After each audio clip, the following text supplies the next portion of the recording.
All right, well, we've been working through the kind of bigger picture here. We've said that this is the moment when the kingdom is being created. We've been calling this the creation of the kingdom. Indeed, it's a new creation. The kingdom, in a sense, represents the beginning of a new creation. If any man is in Christ, he is what? A new creation. The old is passing away. The new is coming. We have been transferred from the kingdom of darkness into the kingdom of His beloved Son, that place of light. Creation suggests light. In the beginning, God said, "Let there be light," you see. And so we have all of this kind of sneaking into the thought of Mark here, and we have this creation being, this kingdom being created, and it had to take place through a series of steps. We've looked at all of these, of course, in the past, but what we've most recently considered is the kingdom rooted in a covenant, a new covenant. That covenant had to be ratified, a covenant-cutting ceremony in the ancient world, a cutting rite. Blood is shed, the promise is made, the oath is taken. This covenant will stand. It's the constitutional foundation for this kingdom, which stands for the new creation. Now, of course, the last little piece of the puzzle, that new covenant must be vindicated.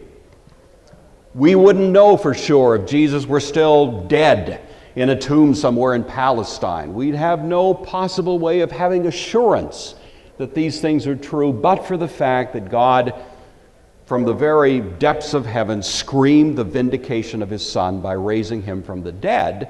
And that's why these texts, of course, mean so much to us. Well, the story begins, according to Mark, when the Sabbath was passed. Mary Magdalene, Mary the mother of James, and Salome bought spices that they might come and anoint Him. Again, this is a very interesting and unexpected word. When Mark says here, the Sabbath was passed, it's not by any means the word that would normally be used to suggest being passed. It's the word diagenomai, which really has more the idea of being spent. The Sabbath was spent. It's only used 3 times in the New Testament, and that's the sense normally that's conveyed when it's translated here. It seemed an odd way to translate it, so normally it's put the way you find it. But what does that mean? The Sabbath was spent. Well, Mark doesn't make mistakes. He's very precise in his word choices, and it suggests, once again, the idea of this new creation. In the Old Testament, there was a Sabbath. And that Sabbath, the fourth commandment, the 7th day of the week, was constantly brought to the attention of God's people. In fact, one of the most repeated themes among the prophets was an indictment of them for neglecting the Sabbath. That you are not doing those things on the 7th day that you should. And all the way through we have this idea that a Sabbath is not being fully realized. Obviously, many people in the Old Covenant kept the Sabbath as they should. And yet the general tenor of the Old Testament is that something remained unfulfilled with respect to that Sabbath day. And the 7th day, of course, in creation, God created and then He rested. He rested on that Saturday, you see. And under the old creation, God's people were invited to enter that rest. But they didn't. And the New Testament hammers that point, especially in the book of Hebrews, that there was something remaining but unfulfilled in that old covenant Sabbath. And now, in a sense, Mark wants to say that Sabbath idea is spent, because now God's people can truly enter it. So listen to these words from the writer to the Hebrews. "Since therefore it remains that some must enter it," that is the Sabbath, "and those to whom it was first preached did not enter because of disobedience, again he designates a certain day, saying in David, 'Today,'" you see. Not Saturday, not Sunday, not Tuesday. Today. When do you enter God's Sabbath? Not tomorrow, not today, friends, is the day to once again enter the rest that is based on the work God has finished so that that Sabbath of expectation in the Old Testament is now spent as we enter this place. Today, after such a long time, as it's been said, today, if you will hear his voice, don't harden your hearts. If Joshua had given them rest, he wouldn't afterward have spoken of another day. There remains, therefore, a rest, a Sabbath rest for the people of God. For he who has entered his rest has himself also ceased from his works as God did from his.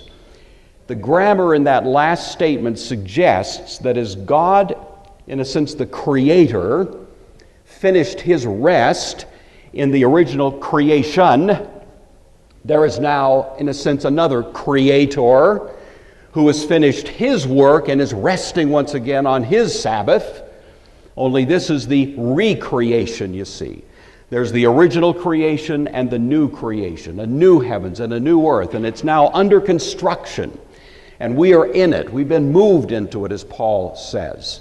And thus we enter into the true and genuine and eternal Sabbath that Christ has himself accomplished for us, because that old covenant Sabbath is now spent, you see.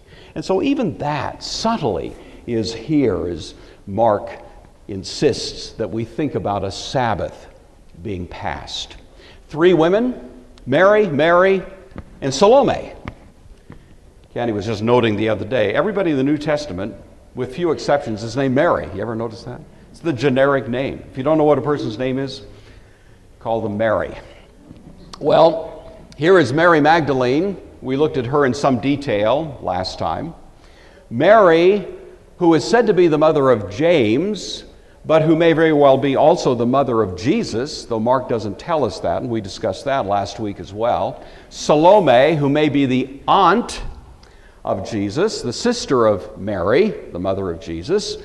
In any event, clearly Mark wants us to understand these are the same 3 women. The same 3 women who were there standing vigil at the cross. The same 3 women that Mark said later saw where the body was laid when Joseph rolled that big stone, 6 feet in diameter, into place. It was built on a little groove typically, so you could kind of push it down into place. It would take a whole lot more horsepower to move it out of its place than to get it into the place, and that's why these women were wondering about how they were going to negotiate that challenge. Mark keeps telling us about these because he wants to meet head-on skeptical claims that this story of the resurrection was invented. These are concrete, individual circumstances with real human witnesses who are there and who are giving us irrefutable testimony, eyewitness testimony as to the things that they saw. But of course, a lot more is going on than that. One commentator said, "Here is love that does not end with death." They were faithful, and faithfulness has a way of running into surprises. Isn't that a great line? Some of you in this room, in fact, I suspect all of you in this room, have found on occasion in your lives when it seemed that there were immovable objects out there in front of you, and you were tempted to despair, to go a different direction, to give it up, to try something else, but you felt, well, God is calling me to be faithful, and you ran into a surprise on the other side. And certainly these women had something of that experience. Well, they bought spices. They were trying to do too late what had already been done for Jesus at Bethany. Remember, this woman came in, unnamed by Mark, who anoints Jesus. The disciples are in a huff about that, oh, this could have been sold for the poor and all that. But Jesus says, no, she's anointing me for my burial. I think Jesus understood there wouldn't be time to do it right. He was taken down from the cross after 3. He had to be into the tomb by 6, by the beginning of Sabbath. You don't have any elaborate rites under those circumstances. It has to be hasty. And so this woman, in a more leisurely and proper fashion, anoints him in advance. These women are coming trying to do it, but unfortunately Jesus escaped through their fingers. And they weren't able to embalm him as they had hoped, even though that was their design as they're on their way. Very early in the morning, on the first day of the week, they came to the tomb when the sun was just rising, is the idea. So notice again, the first day of the week, a little subtle emphasis here on Sunday. The New Testament is interesting. And there's another kind of subtle point here. The New Testament, I think you know, never orders Christians to worship on Sunday. The New Testament never prohibits people from worshiping on Saturday. Our Seventh-day Adventist friends believe we are really missing it, you know, because we worship on Sunday. Well, the New Testament is rather oblique. There is, however, warning in the New Testament, this is the critical point, that the time has passed to establish what's commonly called a cultic significance to a particular day or season or place or even people. There's been a kind of leveling of the playing field. There is no more priest and common. There's the priesthood of all believers. You see that idea. There's no more Jew and Gentile. There's been a leveling of the field. There's no more insiders, outsiders in that sense.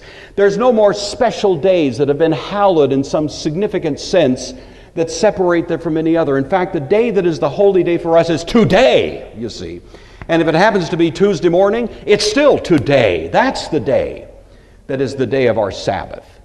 And so in the New Testament you find there's a very significant caution. In fact, Paul warns against Sabbath keeping in a cultic sense in Colossians. He warns against it more broadly in Romans chapter 14. Some people observe certain days, some people don't. Fine. Everybody should follow their own conscience on that, their own practice. But we're not going to say in a kind of transcendent way, this day of the week is a holy day that stands out from all the rest. Now we as Christians, typically in the Christian tradition, have worshiped on Sunday. Hey, we got to worship on some day of the week. You know, as a matter of convenience.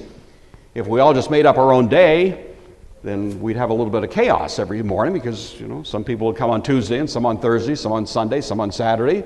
So we've decided as a matter of convenience on Sunday, and the New Testament seems to gently encourage that without commanding it.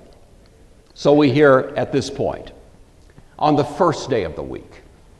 This isn't a mandate, but it's a suggestion, and you get a little bit of that going on in the flavor of the New Testament. They came to the tomb. They come to the tomb. They're coming to a dark place. In the creation narrative, there was darkness across the face of the deep. It was an unordered place, like a tomb. No life there, but out of that tomb is going to come light, and is going to come life. They come at daybreak. Again, a suggestion again of the creation situation. The evening and the morning were the first day. See, this language has that kind of texture to it. I don't want to push the point too far, and some of you think I'm already way out there, but you know, there's some pretty good people, you know, who've said this, so I'm just kind of passing it on to you for what you think it's worth. I'm just the Sunday school teacher, just the messenger passing it on. But anyway, I think there is something to it. Mark wants us to kind of catch the telegraph here of this new creation motif. Well, they show up, puzzling, as they're walking along, who's going to roll away the stone from the door of the tomb? Mark puts it in the imperfect. They were discussing this. This was obviously on their minds. They're walking along and they're thinking, how in the world are we going to get past this immovable object? Interestingly, only Mark mentions this conversation. This is one point where we see Mark's emphasis, because Mark has been reminding us more than once that the guys are nowhere to be found. Where's the muscle? They're hiding in the bushes. They're in the wind. They're AWOL. They're on the lam. They're not here. These are women who are coming. They're the ones who are showing a little backbone at this point. And yet it would take 2 or 3 burly guys to roll that stone back out of the place, and they're realizing, you know, we're not quite up to that. And so Mark wants us to appreciate them. He's also wanting to suggest to us that the disciples are not heroic, and the great history that they would eventually have is not a function of their kind of personal DNA, but it was God's Spirit that did something in them.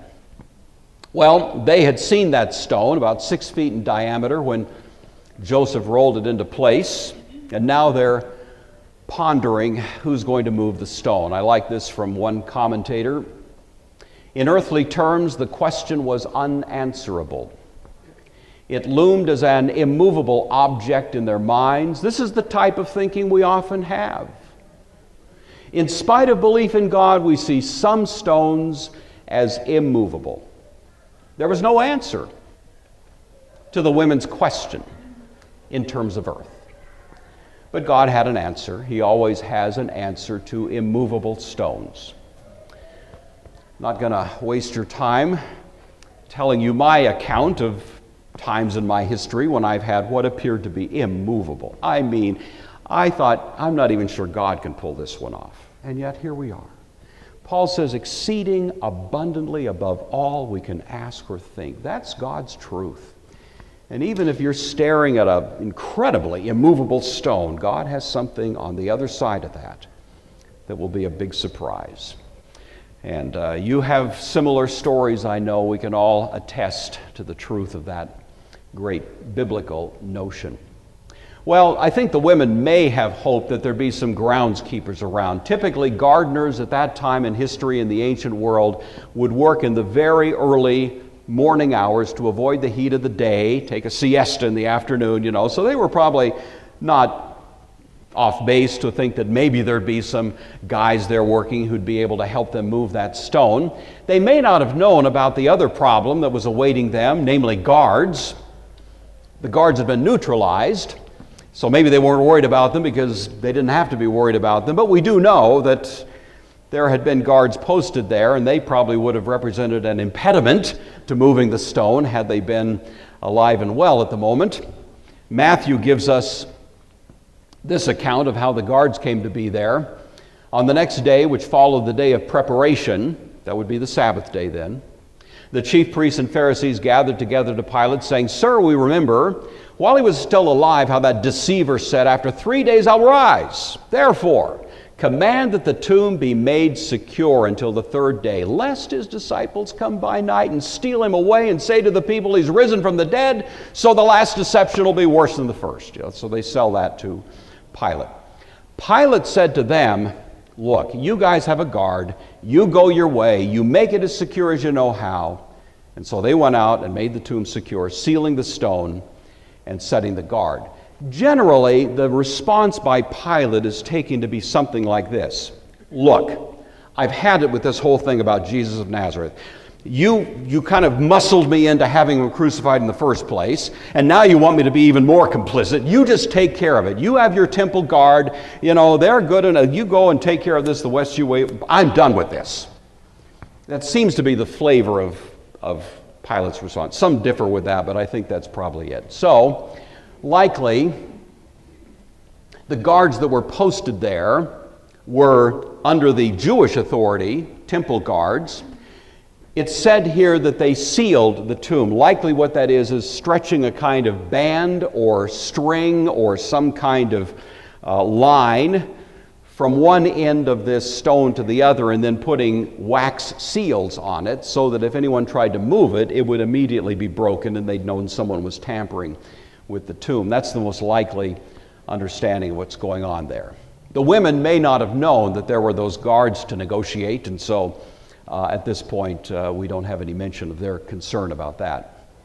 When they looked up, they saw that the stone had been rolled away. It was very large.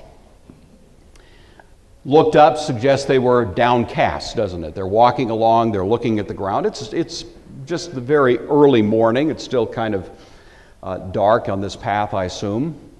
And so they're kind of watching their step and eyes downcast. And you can imagine the surprise, even the shock, when as they get to the vicinity of the tomb, they look up and the stone is rolled back.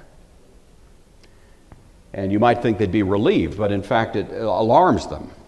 What's this? What can this mean? Matthew says the stone was moved based on an earthquake.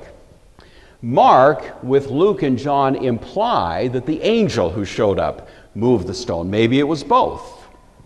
Not a real clear answer to that.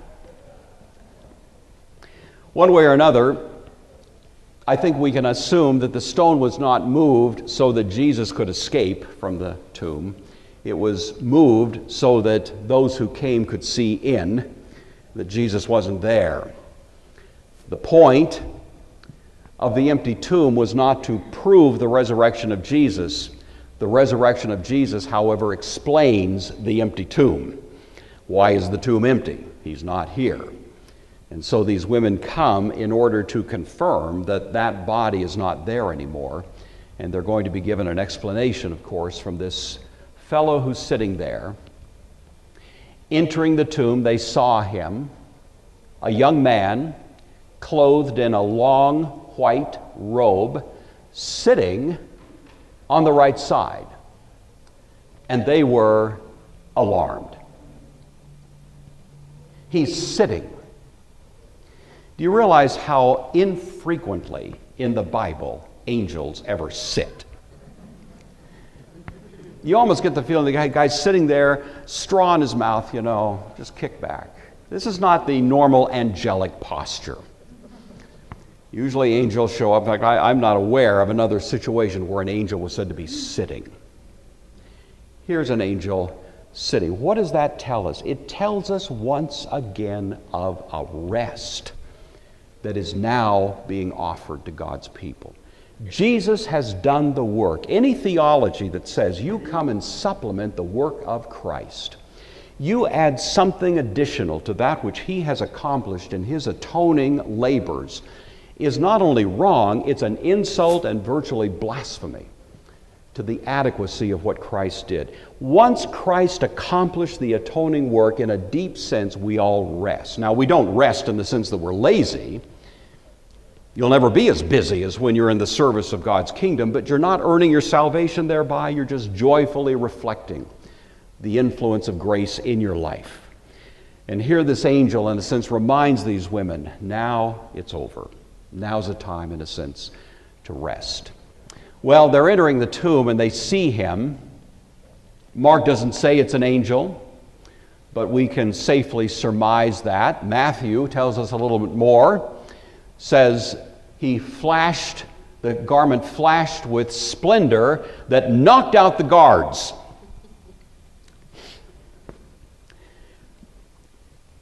I'm guessing the angel throttled back a little bit, the glory, because the women might just have run in terror right off the bat had they seen that vision. So maybe the guy just looks like a guy sitting there in a white robe. But one way or another, it doesn't inspire in them a great sense of peace. They are obviously here terrified. He's sitting, as I say, on the right side. Not clear specifically in the language, did they see him as they were entering? That's possible. I think I'm more inclined to that view.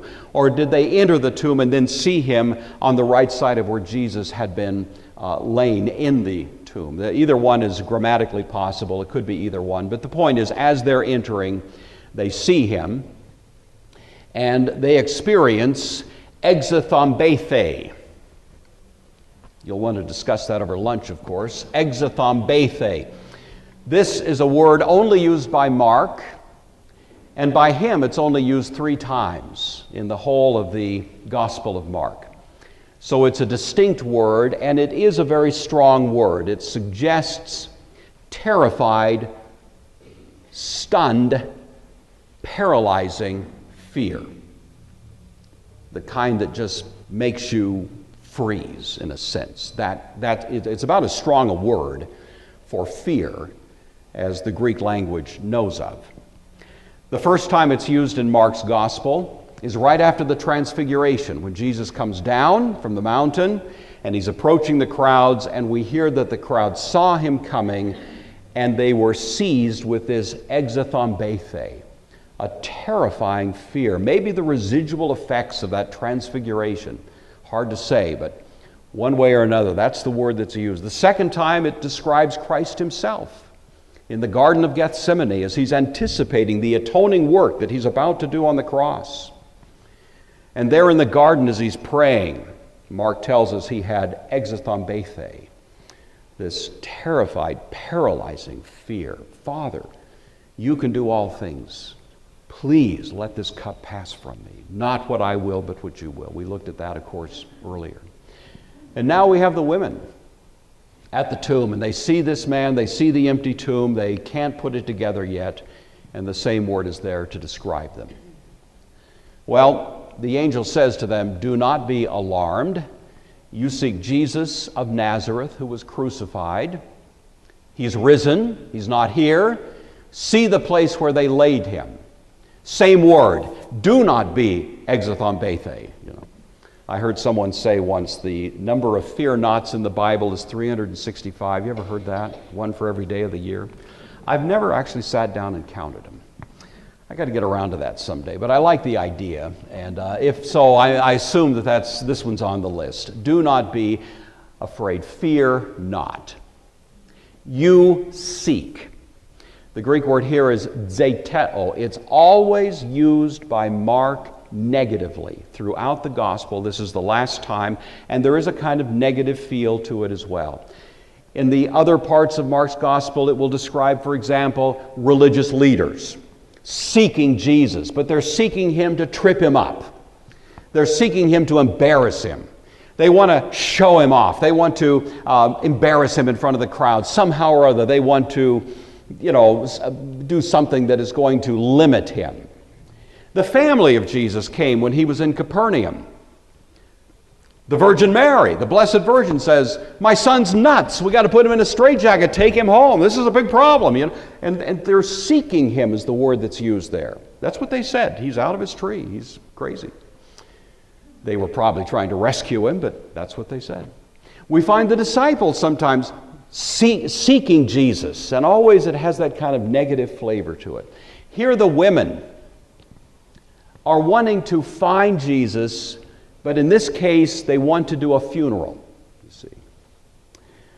They want to limit Jesus themselves. They want to do something for him that is colossally inappropriate, even though their hearts are perfectly sincere in their motivations. Well, the angel responds to them with this remarkable statement: "You're seeking Jesus of Nazareth. He is not here."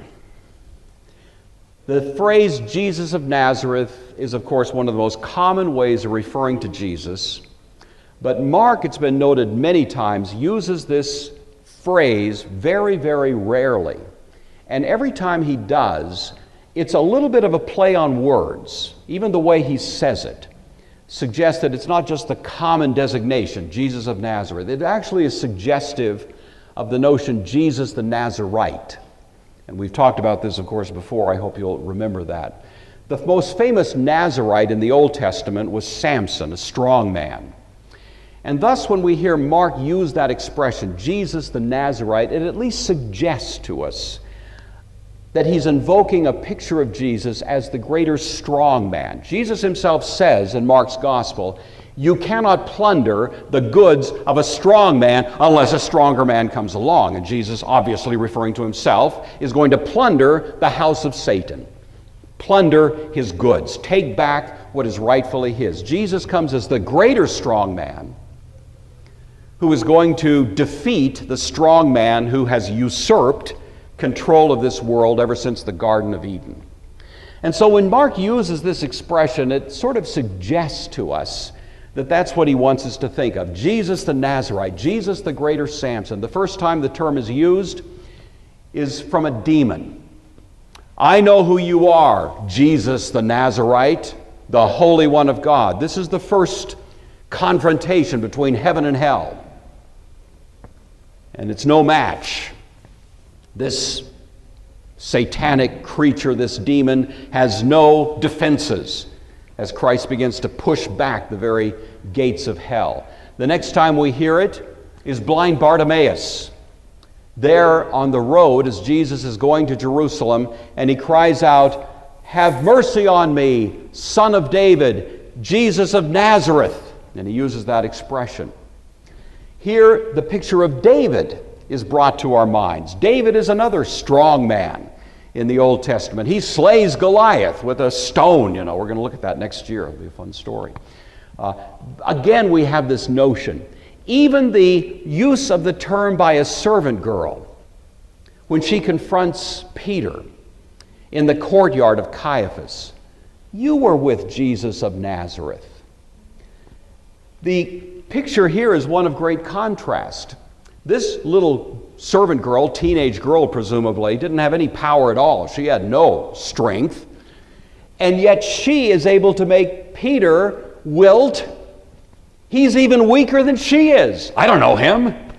Oh, get away from me, Creed. You bother me, Like W.C. Fields there. It's the contrast between the weakness of Peter, who had been once the great, just bragging about how solid he was going to be, now fading like a dry leaf before the cross-examination of a servant girl. Meanwhile, the true strong man is inside the home of Caiaphas, being arraigned. And then finally, the angel says, you're seeking Jesus of Nazareth. And in a sense, it reaches its culminating expression here, because he then says, you're seeking Jesus the Nazarite, the strong man who was crucified. And here we have this astonishing contrast between a vision of strength and a vision of absolute weakness. This is the irony of Jesus, that in many ways the strength he has is precisely because of the great display of weakness that he submitted to. I love that text. I've mentioned it to you before in Revelation chapter 5, in which John is weeping and weeping because no one is worthy to open the scroll, right? And one of the elders said to him, hey man, chill out. Do not worry. Do not weep. Look, the Lion of the tribe of Judah has triumphed. He is able to open the scroll and its 7 seals. And John is so excited, a great lion. Just, so much strength, the king of the beasts. And he turns around and looks, and what does he see? A lamb, looking as if it had been slain. The very image of weakness is at the very same time that which is described as this great display of strength. How could it be that the greatest, most powerful display of strength in the history of the human race was when Jesus hung in what appeared to be complete weakness on a cross? How could that be? And it makes you wonder, how can the Christian gospel have moved so many mountains, changed so many lives, done so much, when the central proposition of the gospel is Jesus died on a cross? How does that happen? You would think we'd be rallying to some great heroic character, a Julius Caesar, somebody that just can't be. No, it's Jesus dying on a cross. And the Christian message has not been embarrassed by that. Indeed, it has boasted in it. Paul says, describing his first approach to the Corinthian church, I, brethren, when I came to you, didn't come with excellence of speech or wisdom, declaring to you the testimony of God. Could have. Paul was a well-educated man, studied at the feet of Gamaliel. We know of Gamaliel's curriculum that it was a very wide, broad. Paul had studied Plato. He'd studied the pre-Socratics. He was familiar with all of the great thinkers in history up to that point. He could have dazzled these Corinthians with his knowledge. He could have, just really impressed them with his intellectual fancy footwork and maybe won a few converts that way. But Paul says, I determined to be an ignoramus. That's the word basically that's used. I determined to be ignorant among you. I put all of that I could have pulled out of my pocket to impress you, I put it all away, and I determined to know nothing except the most unappealing message you can possibly imagine: Christ and Him crucified. So I was with you in weakness. Paul, in a sense, embodying that very spirit of a weak creature. I was with you in fear. I was with you in trembling. My speech and my preaching were not persuasive words of human wisdom, but what? The demonstration of the Spirit and power, so that your faith would not rest on the wisdom of man, but on the power of God. I'm going to tell you a little something. If you go into a set situation, all you preach is Christ and Him crucified, you may not get many converts. But you know if somebody does come, if somebody is drawn by that message, Christ and Him crucified, the only real rational way to account for that is that that was the power of God that brought them. People will come to see electrifying football plays and all kinds of amazing sporting events and other displays of kind of superhuman feats. I like to watch them as much as the next person. Jesus doesn't offer us any of that when He makes that appeal to us. Come to faith. He gives us the message that you think, you wouldn't think there'd be a convert in the history of the planet. You know. You're seeking Jesus the strong man. He was crucified. And there it is, that strange, unexpected package of strength and weakness in the gospel. And here the angel, in a sense, puts that before us. He's risen. He was raised. Tying Jesus of Nazareth with the risen Christ.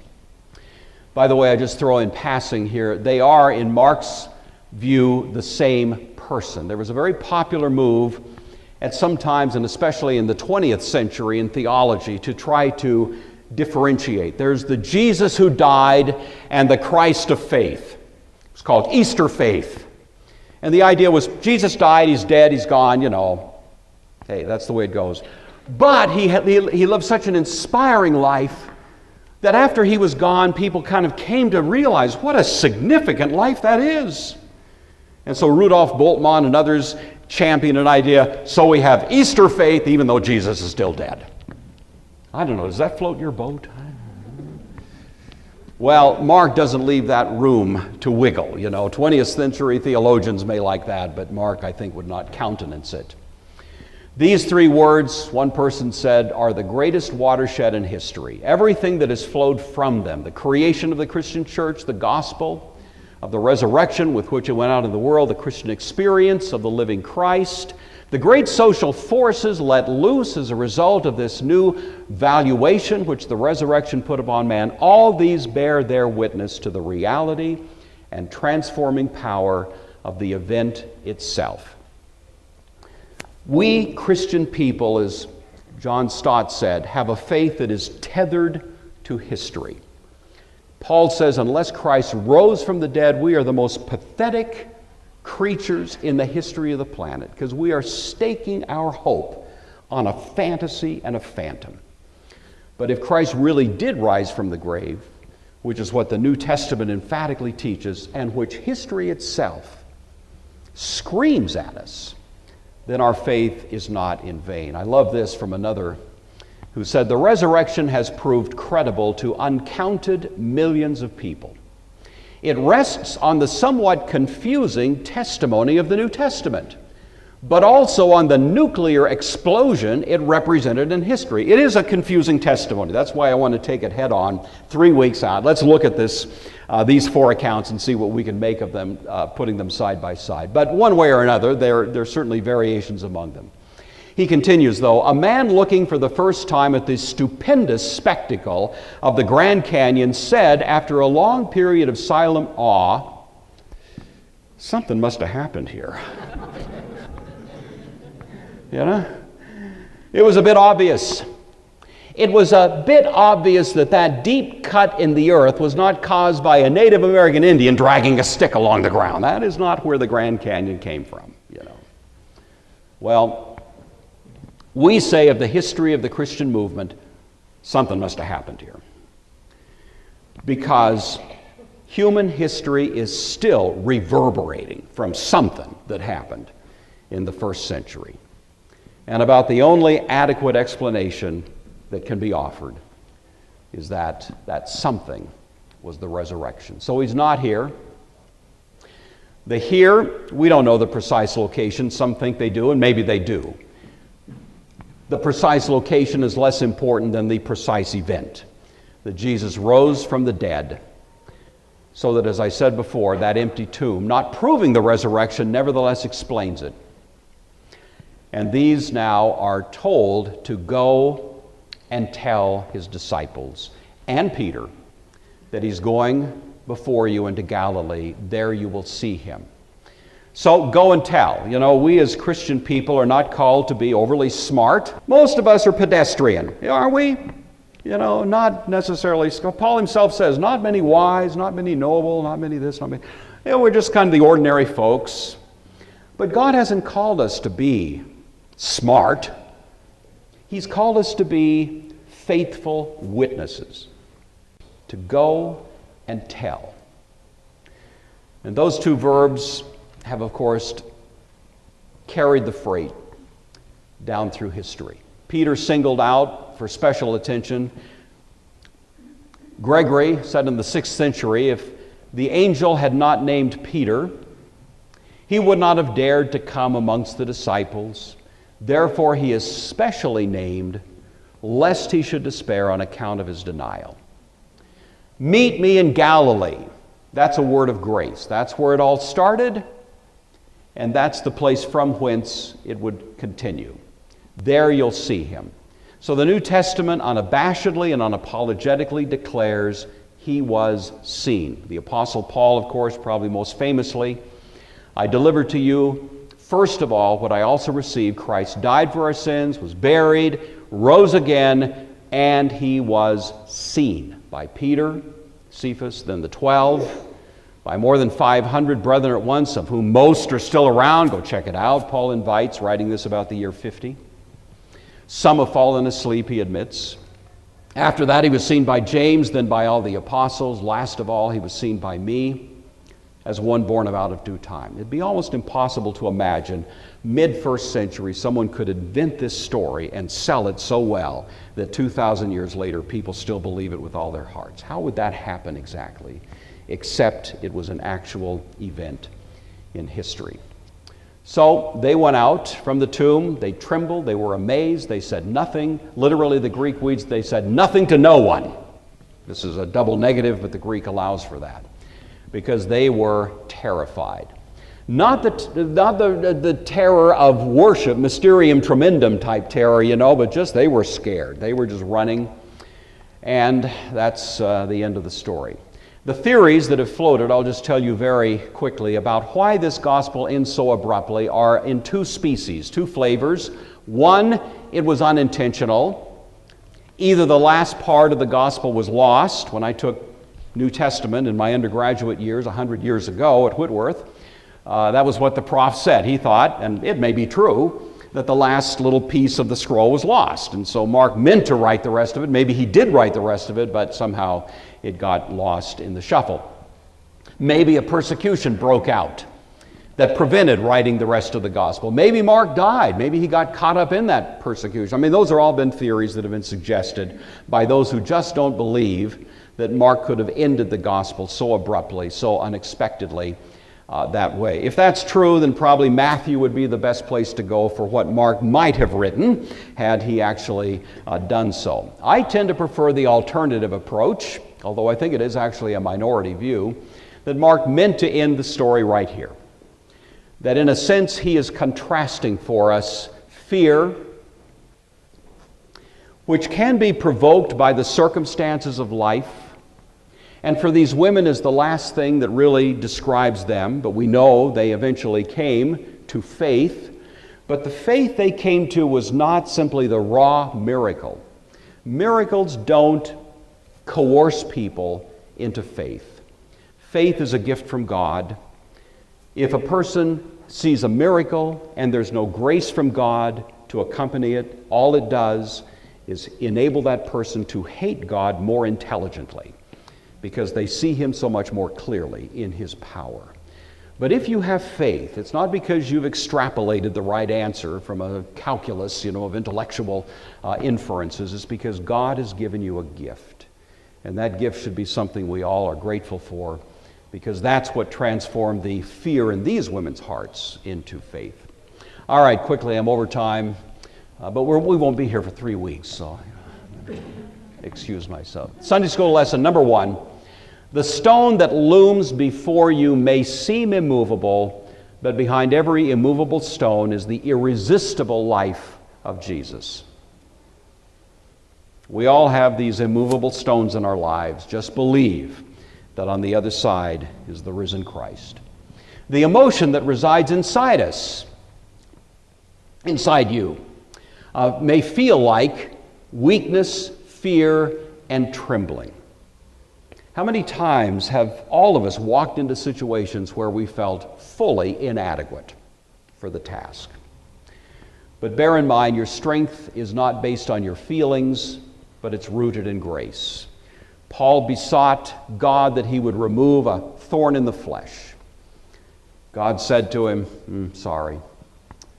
My strength is made perfect in your weakness, Paul. My grace is sufficient for you. The failings that argue against you may seem unforgivable, as in the case of Peter. But it is in those specific moments that Jesus calls you by name. Go tell my disciples and Peter. That's a good verse to keep in your mind the next time you feel like you've really messed up. Put your own name in that verse. Go tell my disciples and Bruce. Go tell my disciples and... Where's Kevin today? I'm telling you. Is that right? All right.